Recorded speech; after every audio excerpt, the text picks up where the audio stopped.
Salam sejahtera bagi keluarga Kristen yang dikasihi oleh Tuhan, dan salam jumpa bagi Bapak, Ibu, dan anak-anak keluarga Kristen dimanapun saudara berada. Damai sejahtera Allah Tritunggal dalam Tuhan Yesus Kristus memerintah dalam hidup keluarga Kristen yang terkasih. Keluarga Kristen yang diberkati dan dikasihi Tuhan, mari kita berdoa sebelum mendengarkan firman Tuhan.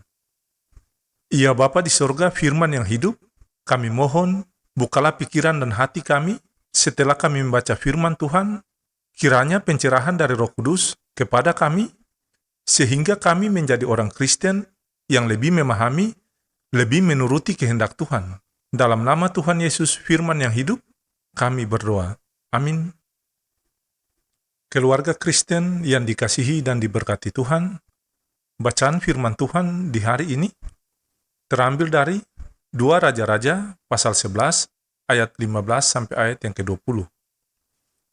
Demikian bunyi firman Tuhan. Tetapi Imam Yoyada memerintahkan para kepala pasukan 100, yakni orang-orang yang mengepalai tentara, katanya kepada mereka, bawalah dia keluar dari barisan, siapa yang memihak kepadanya, bunuhlah dengan pedang. Sebab tadinya imam itu telah berkata, janganlah ia dibunuh di rumah Tuhan.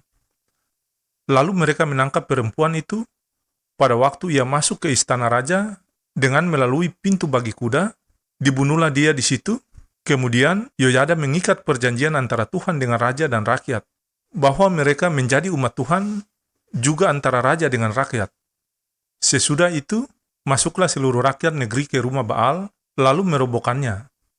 Mereka memecahkan sama sekali mesbah-mesbahnya dan patung-patung, dan membunuh Matan imam Baal di depan mesbah-mesbah itu. Kemudian Imam Yoyada mengangkat penjaga-penjaga untuk rumah Tuhan. Sesudah itu, ia mengajak para kepala pasukan 100, orang-orang kari, dan para bentara penunggu dan seluruh rakyat negeri. Lalu mereka membawa raja turun dari rumah Tuhan. Mereka masuk ke istana raja melalui pintu gerbang para bentara. Kemudian duduklah raja di atas takhta kerajaan. Bersyukurlah seluruh rakyat negeri dan amanlah kota itu. Setelah Atalia mati dibunuh dengan pedang di istana raja. Yoas berumur 70 tahun pada waktu ia menjadi raja. Demikianlah sabda firman Tuhan di saat ini. Berbahagialah setiap orang Kristen yang mendengarkan firman Allah serta memegangnya dalam kehidupan mereka. Amin. Bapak, Ibu, dan anak-anak keluarga Kristen yang dikasihi dan diberkati Tuhan, santapan harian keluarga di hari ini berjudul Rencana Allah mendatangkan kesejahteraan dan keamanan.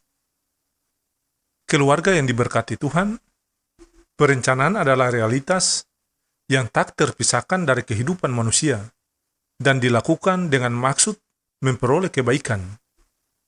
Ideal atau esensi perencanaan dimaksud dapatlah menjadi sirna bila nurani dibutakan oleh kejahatan dan kepentingan diri semata.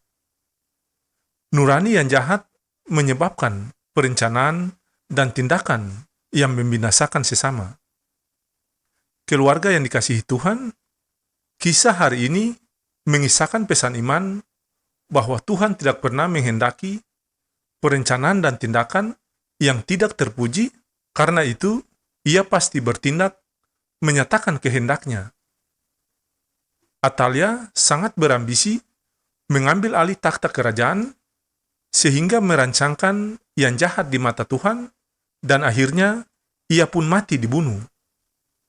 Keluarga Kristen yang dikasihi dan diberkati Tuhan, membunuh orang lain dipahami sebagai tindakan yang benar untuk memperoleh tujuan memuaskan kepentingan diri sendiri.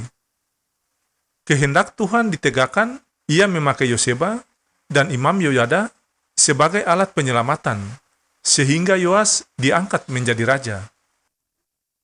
Keluarga Kristen yang diberkati dan dikasihi Tuhan, kisah pembunuhan terjadi pula dalam kehidupan dewasa ini, baik dalam bentuk fisik maupun psikis.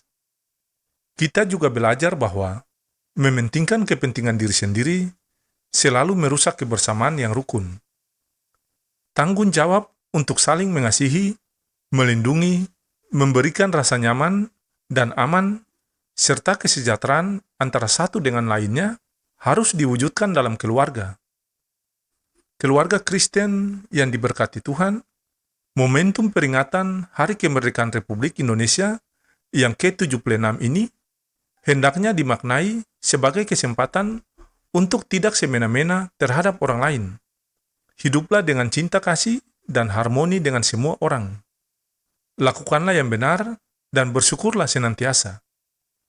Ya Tuhan, ajarlah keluarga kami agar tidak mementingkan diri sendiri dan mengorbankan orang lain.